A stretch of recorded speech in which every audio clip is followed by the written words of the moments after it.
ملک کو نئے صدر کے انتخاب کے لیے پولنگ جاری ہے۔ قومی اسمبلی اور چاروں صوبائی اسمبلیوں میں ووٹ ڈالے جا رہے ہیں۔ آصف علی زرداری اور محمود خان اچکزئی صدر کے عہدے کے امیدوار۔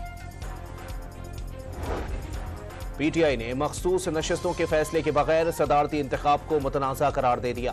میڈیا سے بات چیت میں سینیٹر علی ظفر کا جمہوری عمل کے تحت الیکشن میں حصہ لینے کا اعلان۔ جمہوریت کے ساتھ دھوکہ نہیں ہونے دیں گے، خالد مقبول صدیقی کا اعلان۔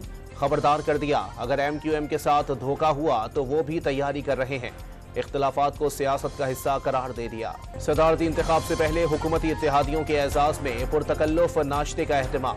اراکین قومی اسمبلی کو لذیذ پکوانوں کا ناشتہ کرایا گیا۔ خیبر پختونخوا میں صحت کارڈ کی سہولت بحال ہو گئی۔ یکم رمضان سے خیبر پختونخوا کے عوام 10 لاکھ روپے تک مفت علاج کرا سکیں گے، انشورنس کمپنی کا اعلان۔ زمان پارک پولیس آپریشن کے دوران جلاؤ گھراؤ کے مقدمے میں عمران ریاض کی ضمانت منظور۔